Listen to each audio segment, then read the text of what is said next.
Welcome to Love and Speak the Truth, a podcast with Sister B and friends. It might get messy, sacred to secular.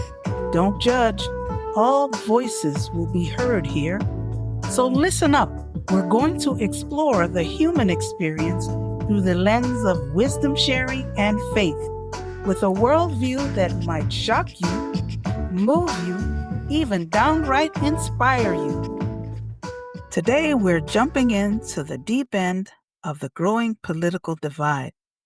What about it? You'll hear from three rock star speakers, Pauline Little, David Schmitz, and John Dimucci.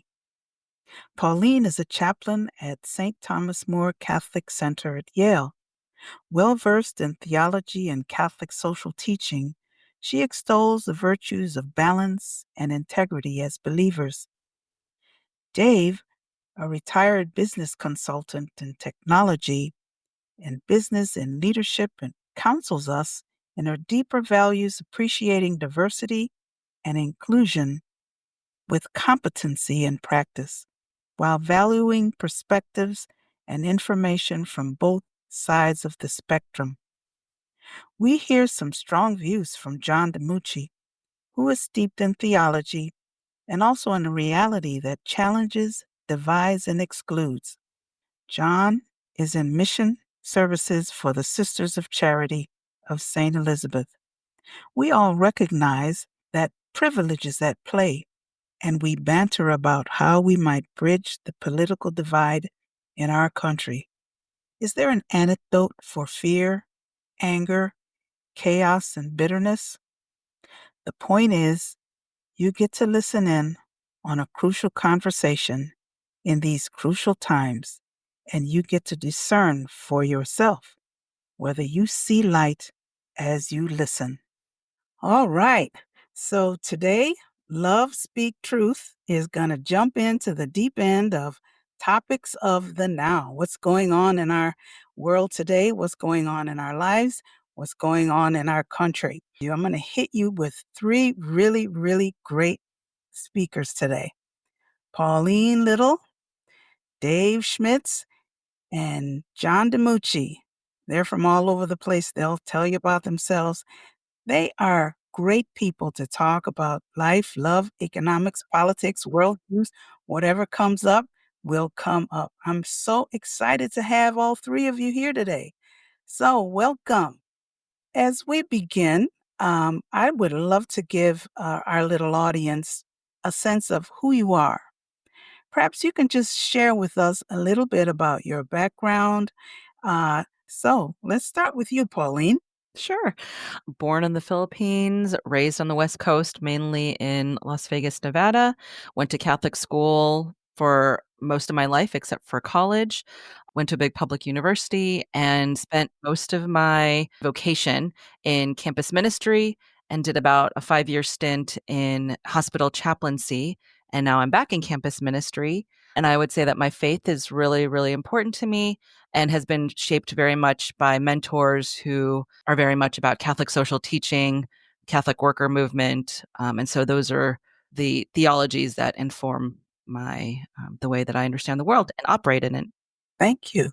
Dave? Yes, David Schmitz. I currently live in North Carolina. I'm a mostly retired management consultant. I say mostly retired because I do dabble a little bit on the side. I've been doing a lot of other things lately, like tennis and pickleball that I didn't do, and a career of travel every week. Didn't have an opportunity to do. So I'm enjoying life a little bit now. Great. Thanks, Dave. My name's John Dimucci. I had the great opportunity to meet both Pauline and Sister Brenda when we worked together in Chicago. I'm originally from Philadelphia, but spent almost 19 wonderful years living in the Midwest in Chicago. I'm a Catholic lifer as well. I have gone from first grade through graduate school in Catholic education. I spent the majority of my ministry work in Catholic higher education, except for a few years working at the Newman Center, the Shields Center at Northwestern. Still Catholic education, but not a Catholic institution. I currently work for the Sisters of Charity of St. Elizabeth in Convent Station, New Jersey, and enjoy living and working within the Vincentian charism. Awesome. Great. Thank you for all that info on the instances of your life and your development. I would really just like to get into what's happening in our world today and maybe some of your viewpoints on that. I'd like for us to talk together and listen to each other and help the listeners to get some understanding of how you view what's happening in the world today in terms of our government and some of the issues that maybe you want to bring up that might be important to you. So let's, just dance around that for a little while. Well, being the extrovert, I'll jump in first. How's that? Is that okay? So, a lot of my life, I reflect on issues of justice and how do I, as an individual, as a person of faith, work to bring about a fair and just world. And I try to do that in how I live, decisions I make, where I live, the types of things that I purchase, and the kind of work that I give myself to. I have to say that for the last couple of years, I've been getting increasingly disappointed that some of the issues of justice that I thought we had kind of worked through as a culture, as a society, as a world, seem to have come back again, and not in a resolved or good kind of way, but in a way that has brought us further away from bringing people together and creating a world where justice and peace are given priority. I'm feeling that a lot of the energy around these works of justice have gone on the defensive instead of being able to work and move forward. I feel like we're having to play defense, especially in our American culture.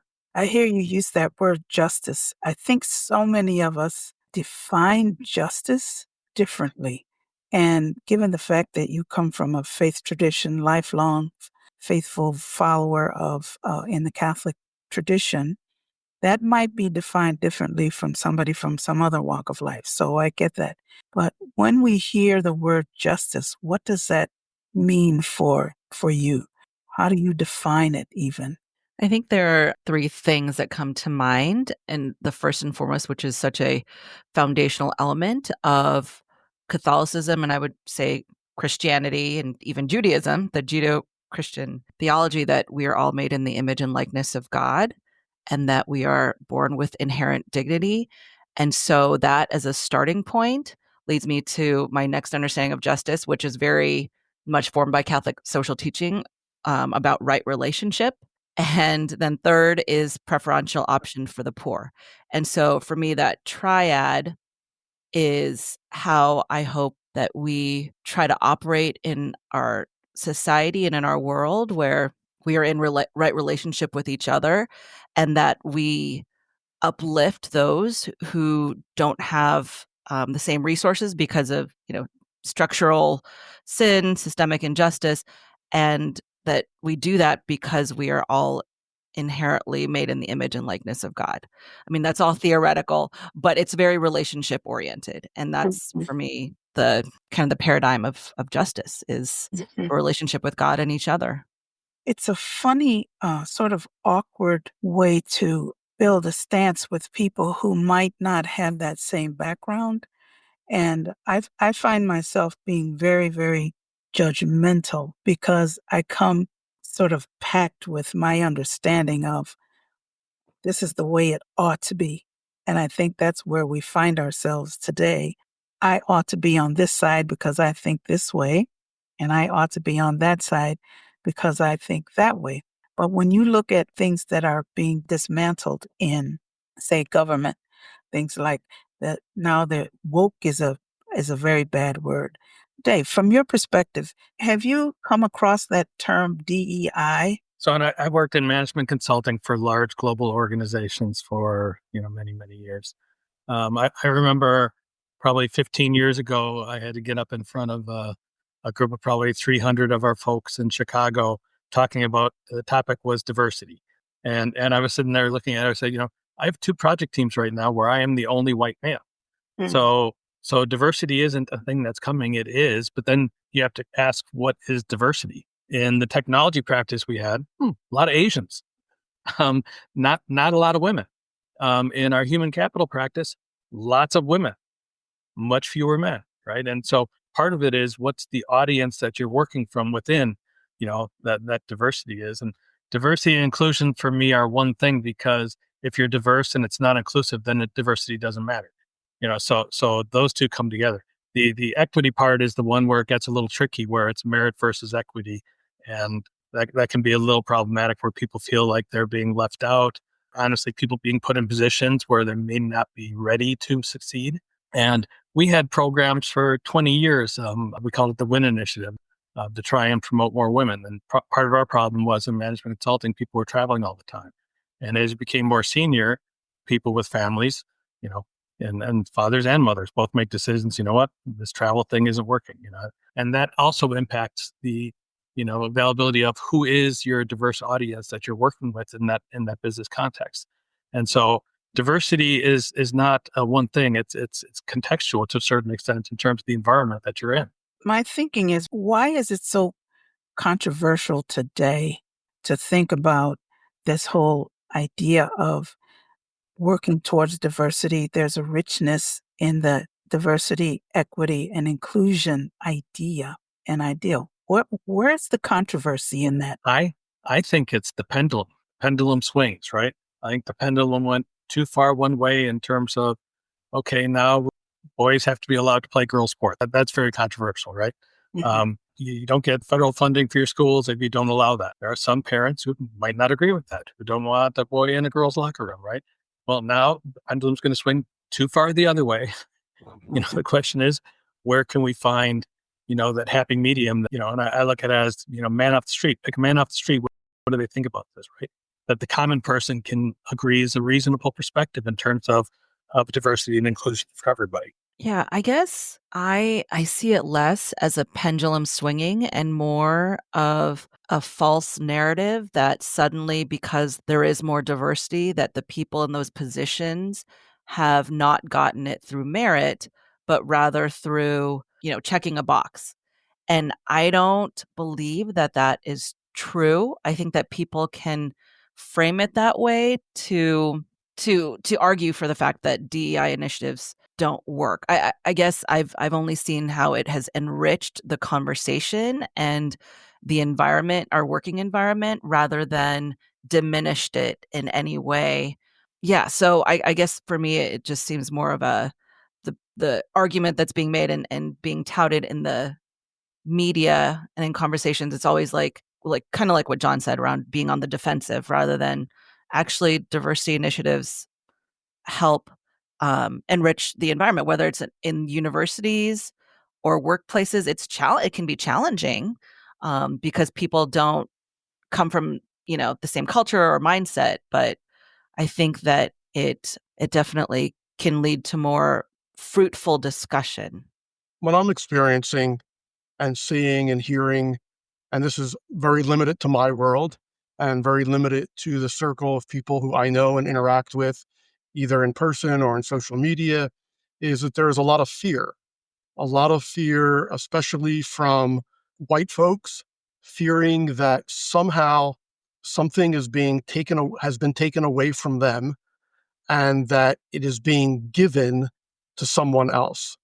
And, I try to engage in dialogue with family members, with friends that I grew up with who truly believe this. I mean, they truly believe that somehow their life has been somehow diminished and that they are not as successful as they believe they should be because someone else has gotten something that they deserve.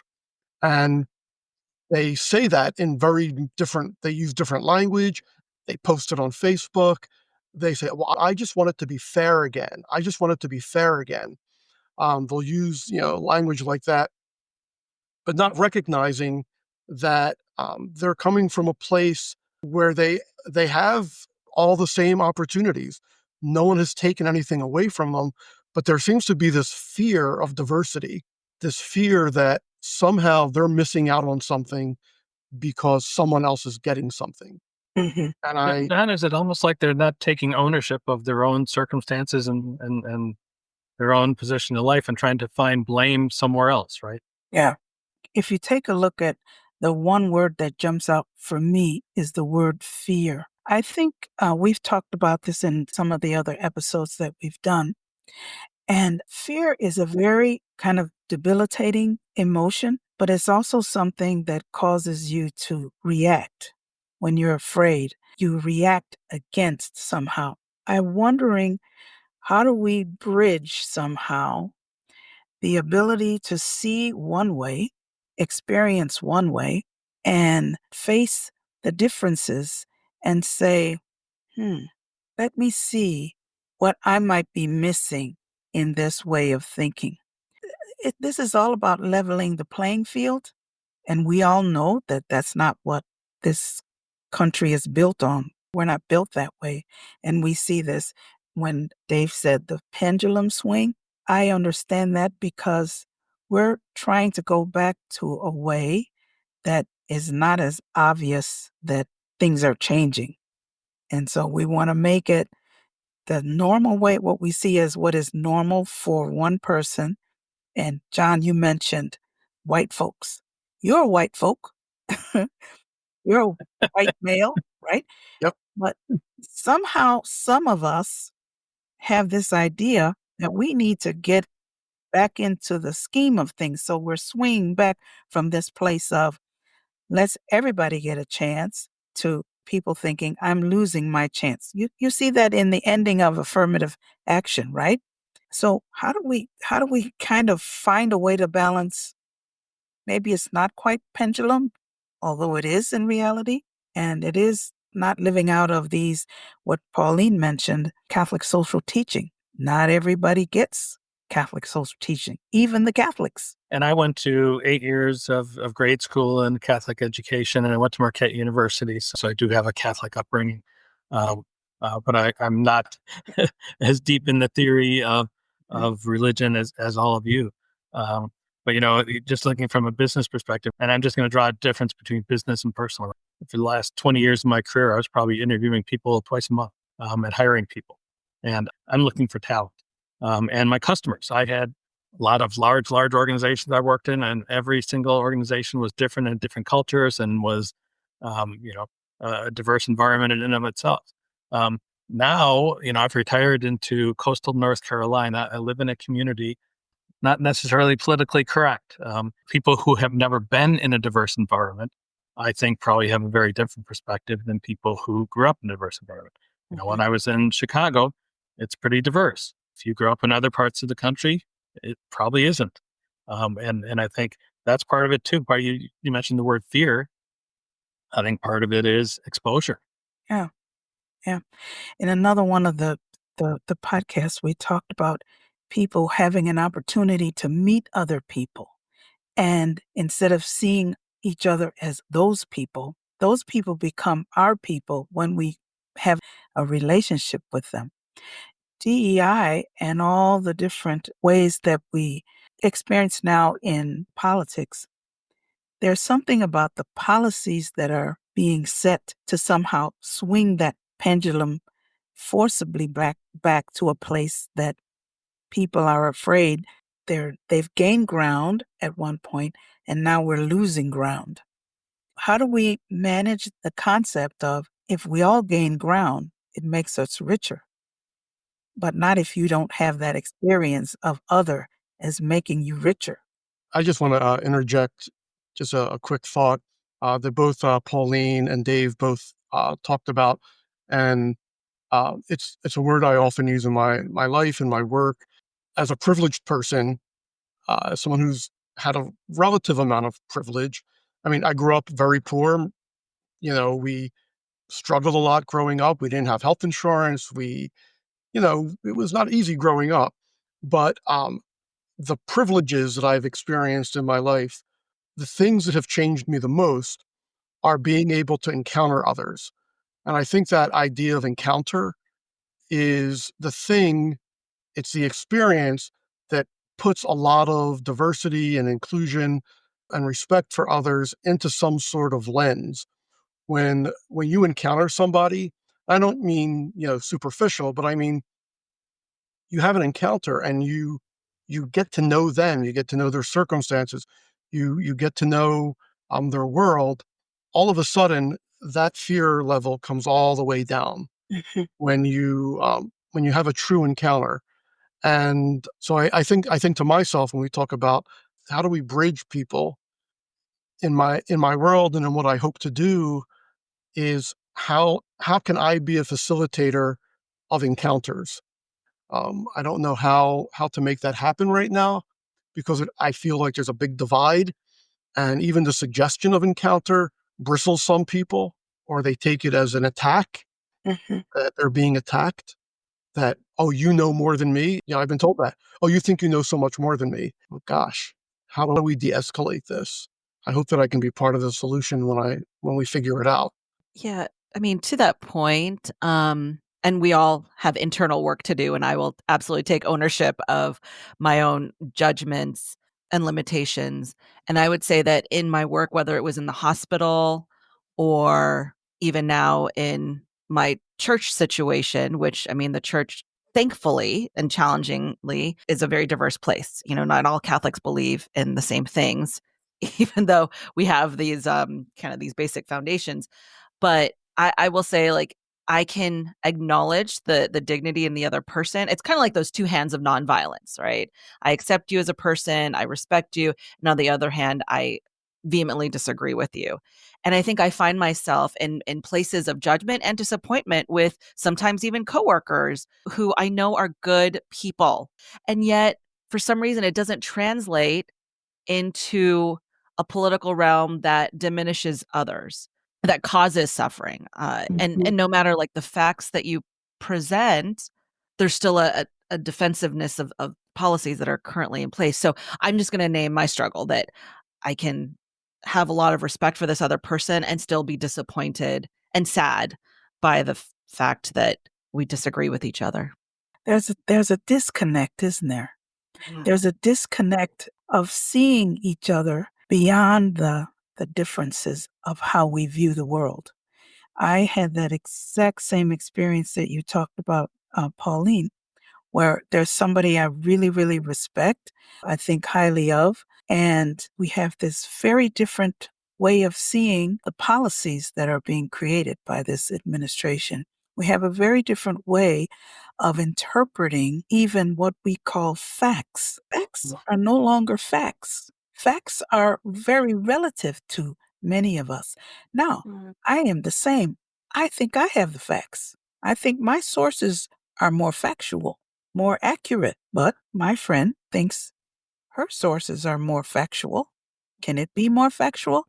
It goes back to Pilate. Pilate asked Jesus, what is truth? I think the polarization and the disconnect when you really respect somebody, but you can't understand where this is coming from, is something that we have to figure out how to communicate with one another, how to be return to the relationship that is foundational to being human together. That's a little preachy, but tell me if you had some of those similar thoughts and experiences. One of the things that I've been listening to lately is a podcast called The Tangle. And it's a group of folks who essentially they bring up a political topic. They give three perspectives from right-leaning. There's not much in the middle, anything, but they give a perspective from three right-leaning media sources and then a perspective from three left-leaning media sources. So you kind of hear both sides, right? And a variety of perspectives from both sides. And then they give their own opinion. They tend to be more in the middle. And so I think it's really helpful to kind of hear, both sides. That's some of the thing that's missing right now is everything is one side or the other. I used to love it when you used to have kind of a point counterpoint kind of thing. That has disappeared from the world. And I think that lack of having an opportunity to hear the different perspectives and that people are using, very focused media sources that are very separate one side or the other. You talked about two truths. Well, that's exactly right, because each one has their own truth and they're not hearing the other. Unfortunately, I think that's a big part of the issue is that people aren't getting, different perspectives to reflect on. And I would add to that the perspective somehow it stays up in the head. You're listening to that podcast that gives you two views is trying to facilitate an understanding of other, isn't it? Yeah. Yeah, along with the facts piece, again, I think that that's where the challenge for me is around having to compartmentalize certain aspects of my relationships with people I care about, respect, work with, because it's really challenging for me to argue with someone. And argue is a very strong word. And I'm thinking about family members here who watch things on YouTube and these alternate news sources that are so clearly biased. It's definitely not news. And so I think that the challenge is when those facts, and again, it's my biased perspective that not all facts are equal, and that there is an alternate reality that is being painted that is fear based. For me, at least, is not rooted in reality. I know that there's it's a James Baldwin quote, and I'm going to misquote him, but something like, when your position diminishes my humanity, when what you're saying is going to tear me down and destroy me, well, then we really can't find middle ground there. If one point of view is you should cease to exist, and then my point of view is, well, I should continue to exist, there's no middle ground between me ceasing to exist or me continuing to exist. There's not an in between there. And so that's a struggle for me. There's someone I grew up with who has a true belief that immigrants are creating crime, murders, rapes, and all sorts of havoc in our country. That this is the number one problem, that our country is no longer safe because of immigration, and that nothing short of deporting every undocumented immigrant will make us safe again. So I don't know where the middle ground is with that position. I don't know if there is a middle ground with that position. And for me, it's a struggle to have that dialogue, to have that encounter, or to even understand where that particular line of thinking comes from. It's based in something we've talked about before. John, that person whom I don't know, but I have encountered others like this with a positive worldview on others, and they've othered the immigrant. It's based in fear, and that reality for that person is all consuming. There is a book that was recommended to me by our Krista Para, one of the sisters. It's called Cherished Belonging. And in that book, Father Greg, who is a author of Tattoos on the Heart, Father Greg Boyle, talks about how there's no bad people. Now, so when I was reading the book, I'm thinking, are you kidding me? But what he says makes a lot of sense for me. And I connect that back to what you said, John, just now. And that is that there are good people. There's goodness in people. There's goodness in our behavior. There's goodness in our being and are connected to the divine. But what he says, there's a lot of sickness. When we other people, there's something sick within ourselves because we can't see the God or the human in other. And so this person put all his anger on immigrants without a reflection of himself there. What would it be like for him to be seeking asylum? What would it be like for him to be in a bad situation? Even as a criminal, this Father Greg, he does not take goodness out of the worst of us. And this is something hard for me to connect to. And I'm a religious person, but I can't see goodness in everyone. And that's the work I have to do in myself, huh?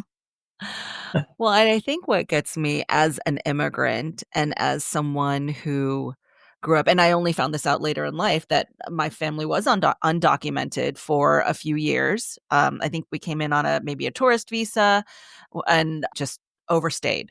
And because of the particular time in the 80s when Reagan was granting amnesty, it was easier for us, especially from the Philippines, to get citizenship. And the thing that really saddens and angers me is someone like my mom, who, because we're talking about encounter here, and maybe if you encounter the other, you would understand a little bit more.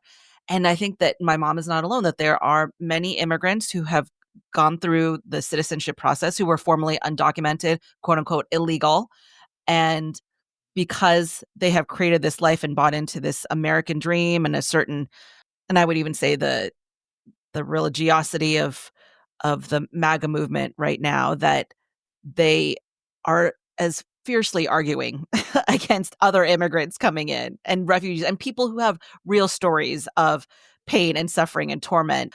And for me, that is a really hard thing to reconcile, is the hypocrisy of that. If people who've been in those situations, and because they're in a better place now, that they can't extend that grace or that understanding of, oh, well, God might be wanting to bless them too. That it's not just God blessed us and we were able to stay, but that we can't stand in the way of that blessing for other people. So I just want to insert that in terms of like the encounter with the immigrant, that sometimes it's the sad part is it's the very immigrants who have gone through those situations in the past. Yeah. Let me jump on that, Pauline, because I know many people in that situation, literally many, many people. Reagan somehow had an encounter with immigrants, and an immigrant in particular. And he decided in his administration that he was going to offer amnesty. And there are many, many immigrants who are Republicans today because of Ronald Reagan, because of amnesty, because they received mercy. Huh? Yes. So this has been happening over the centuries. I mean, we've all been there. I have to say that I had lots of Republican relationships when I was at the medical school and at the hospital. Mhm. The doctors were 90% Republican, I have to tell you. And we had really good arguments. In those days, you could argue. Yeah, you could argue and you could Yes. wrestle. In today, there is something that's come between us. I don't know if it's alternative truth. Part of the problem is that we haven't had an immigration policy in about 20 years, right? I am a proponent for legal immigration. I think it is good for a number of reasons, including the fact that a lot of illegal immigrants who come here, they have no protections. You know, if you go to California and look in the fields, who's out there picking strawberries at 10 at night in the summer? You know, and where are they living and how much are they being paid? So I think, you know, more legal immigration, we need a policy to be able to support that. And I had colleagues of mine, very productive, constructive members of society, who we had to force to leave the United States because of the current immigration policy. And I'm like, so we're going to take these really, really talented people and send them away so they can compete against us? is that our strategy? Well, it's not just on the lower end, it's on the whole spectrum. We don't have an immigration policy right now. And I think it's because you've got two extremely diverse views, and just like everything else, it's impossible to find that middle ground to come up with a policy. And that I don't think there's been an immigration bill passed in 20 years. And I want to speak to that point. We just had an immigration panel on Sunday with various representatives from refugee services and lawyers who are working for citizenship on behalf of currently undocumented immigrants. And I think two things come to mind is, one, they pointed out, I think it was last year, how there was a bill that was going through in terms of comprehensive immigration reform, and that it was squashed because Trump didn't want that to pass. And because of his influence, right, it didn't get passed. I believe it was in the Senate. But so that was actually two parties working together towards this. And because of politics and the optics of passing this before the election, it just wouldn't have looked good. So I would say that there are people working across the aisle towards that. Well, what was interesting about that specific one was, to me, because I remember reading about that. Yeah, it wasn't. It was bipartisan, but there were only three people in it, and one was Kristen Sinema, who's kind of like in the middle, right? She was trying to bring them together, and then two of the three ended up voting against it in the end. It wasn't a broad enough coalition, I think, and everybody calls it bipartisan. It was a very narrow group of people who came up with something, and I think we need a broader coalition to pull something big like that together. You need more heads in the room. You're right, Dave. You're right when you point out those pieces. Absolutely. And I think I would just wanted to point out two other things around the legal immigration and citizenship. And part of that panel, you know, we asked the question, like, what does comprehensive immigration reform look like? And one of the things that they really pushed was like more resources to help with creating legal pathways. That right now, that it's years, and we know this, like that it could be 10 years before you actually gain citizenship. And those are for people who have been in this country for decades. So that was an important piece. It's the legal pathways to citizenship. And then third, to your point again, Dave, around farmers and those things, like on a practical level, like what Americans are going to do those jobs for those wages, and we don't want to promote exploitation either, but on a very practical level, economically, if we took out all the people who are not actual citizens doing jobs across the sector, our economy would crumple, our lifestyle would crumple. It's giving them work visas, right? So they're here legally to be able to do that. So they have some protections. And you're right. There's so many jobs that wouldn't be filled if those people weren't here. That can be a huge problem for all of us. Mm-hmm. I think just, again, on the practical level, like some of the budget, like a lot of the budget cuts, the new Doge office headed up by Elon Musk within this administration, like it is having a great impact on so many aspects of our society. I mean, we've gotten 2 emails from Yale's president talking about the cuts in NIH and how that is impacting our research for medical advancement. 75% is being cut out of what they seem as like trimming the fat.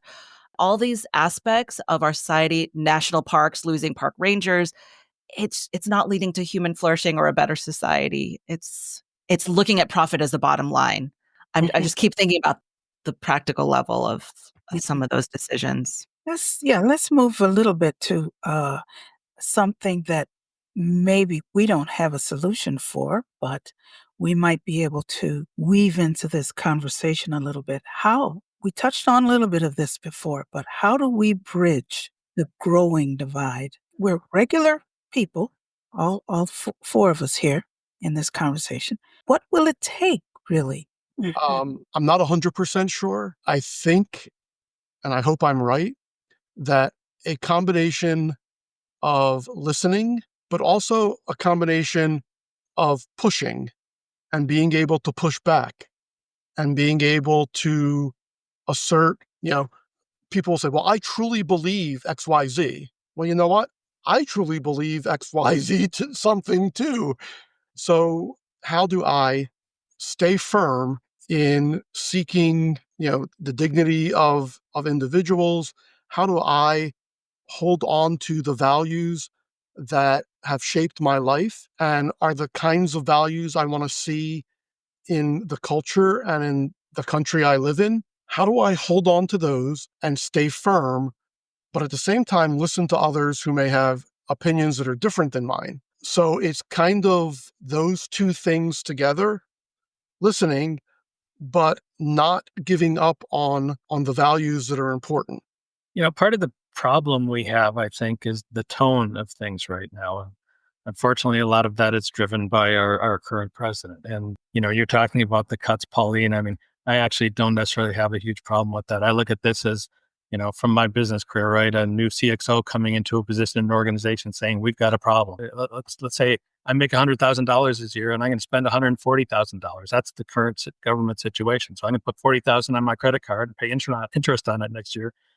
That's not sustainable. So I think it's way too chaotic, right? But I don't have a problem with the big picture of we've got to find, some cuts, and guess what? There's definitely going to be fat somewhere, and then we've got to find some other revenue sources, and et cetera, et cetera. But it's got to be some kind of balance.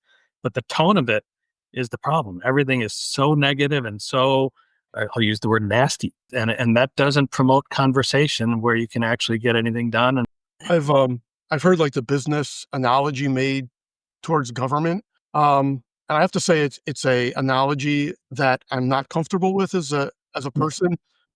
I'm a citizen of the United States. I'm not a consumer or a customer of the United States. What I expect from government is not what I expect from a corporation. I think government has a different role to play in our lives than business and has to work differently than a business. Yes, you cannot spend more than you take in, but where you spend it is the question that I would have to ask. Where do we spend our money? And how do we take in money? I know how much I pay in taxes, and I see reports about how corporations are taxed. I want them to pay taxes at the same rate that I pay. Tax them just like you tax me. We hear about government spending, what we spend our money on. I want my money spent on healthcare. I want my money spent on a clean environment. I don't want my money subsidizing corporations. It's your job in a corporation to figure out how to run your business. If you're getting money from the government, that's not capitalism. You're taking money from the government that should be going back towards the citizens. So the whole business model for government really triggers me a little bit. And, I'm a citizen. I'm not a customer. Mhm, Well, but you are a consumer of government services, mhm, right? The government is spending money and you are a consumer of those services. I will be a consumer of Social Security soon. I will be a consumer of Medicare soon. I am a consumer of services that the government is providing. I'm a consumer of the roads that are being built by not necessarily the federal government, but by my state. I'm a mhm. consumer of my town's, education of my children when I was, when my kids were still little, right? I mean, so I look at myself as consumer of the government services that are being provided to me. The infrastructure of our lives in the country. It's the thing that holds us as a body. I mean, we're not only consumers, we're contributors. And I think to John's Mhm. point is that what people contribute isn't always equal, especially if it benefits certain economic people who are making a certain amount of money. But Dave, also to your point about the chaos, and I think that that's the part that's like so disheartening and difficult sometimes for that dialogue to happen, because the way that the administration has gone about it is not conducive to dialogue. It's very much creating kind of like burn it all down to the ground and try to raise it back up. So I mean, the chaos is a way of communicating too, and it can be really difficult to engage in that when it feels so helpless. I guess the way that people are communicating back is through lawsuits, right? Which is not the way you want to have communications, right? Right. It's a waste of money all around. I'd just jump in there and say there's a book that that I would love for people to read. It's called The Hidden Globe.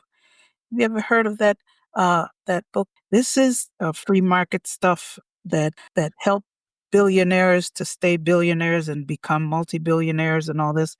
That is a book that you want to read about how people hide their money from taxes and how people throughout history, this is not new. This is not because of this administration, right? That the other thing I'd want to add, tagging on to what Dave was saying, for the way that things are happening now and people can't communicate, there seems to be a feeling of cruelty about it. When the bishop talked about asking the president to have mercy, it's that idea of deciding and making policy based on compassion. There's some worth in that, even if people can't find the truth in it, because all of us want and need that, right? I heard a saying a long time ago that said, we want mercy for ourselves and justice for others. It's true. Yes. Look, as we kind of wind down here, I'm sure we did not, make huge inroads into making sense of this for people, but at least we were able to have a conversation that is out there. Mhm. What's your one truth? It's more of a quote, but it's a quote that I think reveals a truth for me. And it's by the Jesuit Anthony de Mello. And in one of his books, he has a very simple line that says, "May the peace of God disturb you always." That is my one truth, that the peace of God continually disturbs me. Mine is fairly simple, and it kind of goes back to the do unto others, right? Be nice. Someone's not having a bad day, be nice. Be nice. It can be very disarming if people are hostile and you talk about having conversations. Be nice. Yeah. Awesome. Yeah, mine that I typically come back to is that all is gift. And I think that there's a power in not taking things for granted, relationships, even the ones that I completely disagree with, that is a gift in many ways too, that God is present in that relationship and in that person.